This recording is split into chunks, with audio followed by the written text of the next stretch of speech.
Hello students, good morning. BA first year के first paper में आज हम राजनीतिक दल विषय का अध्ययन करने जा रहे हैं। इससे पहले हमने राजनीतिक दलों की विशेषताएं, उनके गुण और दोष विषय का अध्ययन किया था। आज हम दल प्रणाली के रूप के बारे में चर्चा करेंगे। दल प्रणाली जो है वो मुख्यतः 3 रूपों में प्रचलित है: एक दलीय प्रणाली, द्विदलीय प्रणाली और बहुदलीय प्रणाली। सबसे पहले हम बात करते हैं एक दलीय प्रणाली की।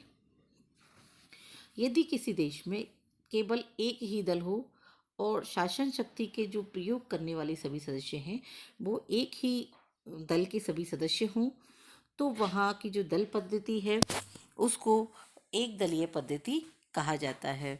इसमें जो दल के विरुद्ध उस जो सत्ताधारी दल है उसके विरुद्ध बोलना या जो सोचना है वो भी राष्ट्रद्रोह माना जाता है।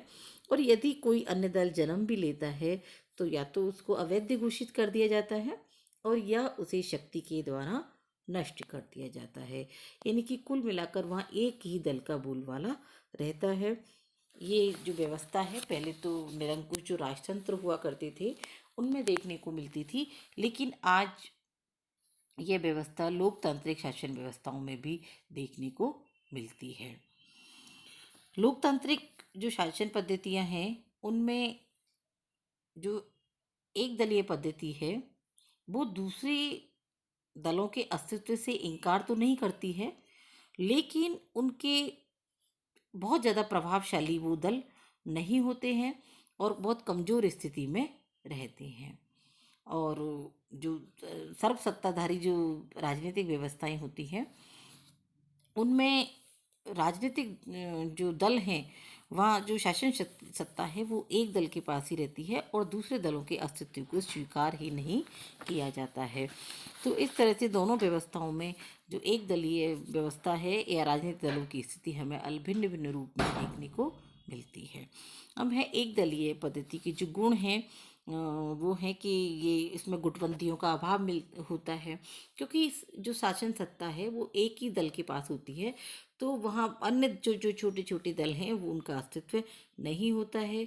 सुदृढ़ और कुशल शासन होता है, क्योंकि जब शासन सत्ता एक ही दल के पास है और दूसरे दल के जो लोग हैं उनका विरोध करने की स्थिति में बहुत ज़्यादा नहीं होते हैं, प्रभावशाली नहीं होते हैं, तो वहाँ शासन में कुशलतापूर्वक कार्य किया जाता है। क्योंकि कई बार हम देखते हैं कि विरोधी दल के द्वारा जो विरोध किया जाता है वो अनावश्यक रूप से किया जाता है, केवल विरोध करने के लिए ही विरोध किया जाता है।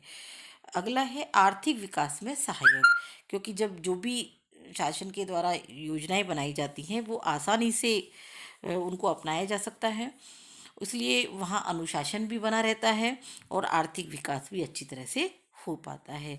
समय की बचत भी होती है, क्योंकि जब कई बार अनावश्यक रूप से विरोधी दल के द्वारा जो जो भी नियम बनते हैं, कानून बनते हैं या योजनाएं बनती हैं उनको लंबे समय तक अनावश्यक रूप से खींचा जाता है, तो वहाँ समय और धन दोनों का ही अव्यय होता है। राष्ट्रीय एकता, जब एक ही दल के हाथ में सत्ता है, दूसरा दल बहुत प्रभावशाली स्थिति में नहीं है या है भी, तो वो अपना जो इस रूप में नहीं है वो कि जो सत्ताधारी दल है उसका विरोध कर सके, तो वहाँ पर राष्ट्र की एकता को कोई खतरा नहीं होता है। ये हमने देखा कि एक दलीय पद्धति होने से क्या गुण हैं और अब इसकी क्या दोष हैं। ये जो दोष हैं ये लोकतंत्र विरोधी होते हैं एक दलीय पद्धति, क्योंकि जब आप सत्ताधारी दल है उसी की मनमानी चलती है तो वहाँ पर क्या होता है कि ना वाद विवाद हो पाते हैं, ना शासन गलत कार्य कर रहा है या सही कार्य कर रहा है इसकी आलोचना हो पाती है, ना खुले में किसी तरह का आवाज विचार विमर्श किया जाता है और विरोधी दल को अपना पक्ष रखने की जो पक्ष रखने का मौका नहीं मिल पाता है और विपक्ष का अभाव होता है, सुदृढ़ विपक्ष का, क्योंकि जब सत्ताधारी दल ही अपने आप सारे कार्य करता है तो जो विपक्ष है वो बहुत प्रभावशाली रूप में नहीं होता है।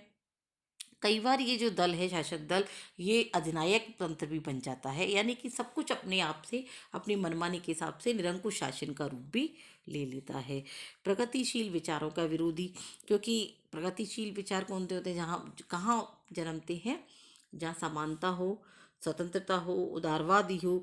लेकिन जब केवल एक ही दल अस्तित्व में है, दूसरे दलों को बोलने की कोई आज़ादी ही नहीं है, तो वहाँ ये सारे विचार जो हैं देखने को नहीं मिलते हैं। अगला है गुटीय भावना, यानी कि व्यक्ति क्या होता है कि एक, मान लीजिए एक शासक दल है, उसके जो सभी सदस्य हैं वो उस दल से जुड़े हुए हैं, लेकिन यदि कई बार ऐसा होता है कि उनके अंदर भी आक्रोश अपना पनपता है, या दल के भीतर ही दूसरे गुट बनने लग जाते हैं, तो चूंकि उनको किसी अन्य दल में जाने की, या बहुत सारे दल जो होते हैं, प्रभावशाली दल तो होते नहीं है वहाँ पर, तो वो अंदर ही अंदर गुट बनते रहते हैं और एक बड़े दल के अंदर छोटे छोटे छोटे दल बन जाते हैं। दासतापूर्ण जीवन का दृष्टिकोण, यानी कि कई बार क्या होता है कि शिक्षा है, समाज है, कला है, साहित्य, मतलब ये जो सामाजिक जो विचारधाराएं हैं, उनके ऊपर शासक दल का ही नियंत्रण रहता है, जिसके कारण कि व्यक्ति को ऐसा लगने लगता है कि वो किसी एक दल का या सरकार का शासन दास बन गए हों। तो इस तरह से हमने एक दलीय पद्धति के बारे में देखा कि किस तरह से एक दलीय पद्धति है। अब अगला है द्विदलीय पद्धति, यानी जिस शासन में दो दल जो है वो अस्तित्व में होते हैं। ऐसा नहीं है कि वह तीसरे दल का अस्तित्व नहीं होता है।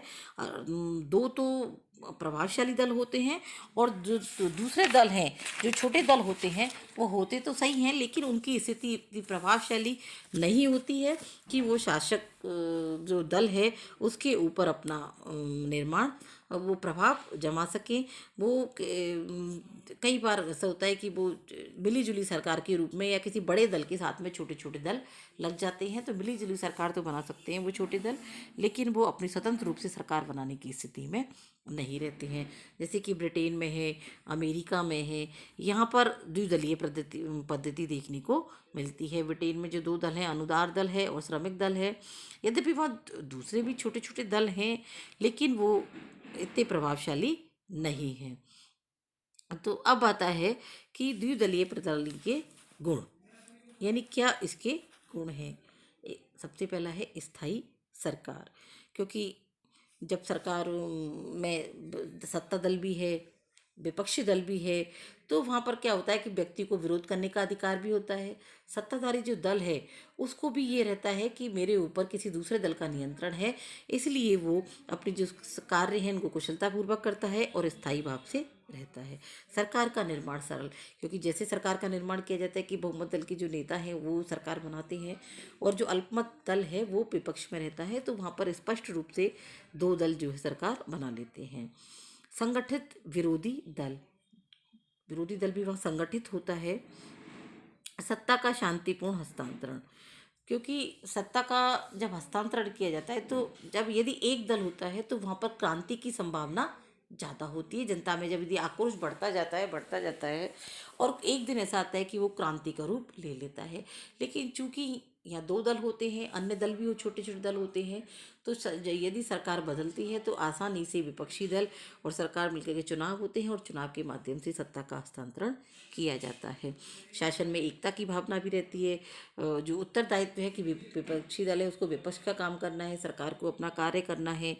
तो इस तरह से हमने देखा कि जो द्विदलीय प्रणाली है उसके अपने गुण हैं। अब हम चर्चा करेंगे द्विदलीय प्रणाली के दोषों की, जो कि हम अगले वीडियो में चर्चा करेंगे। Thank you.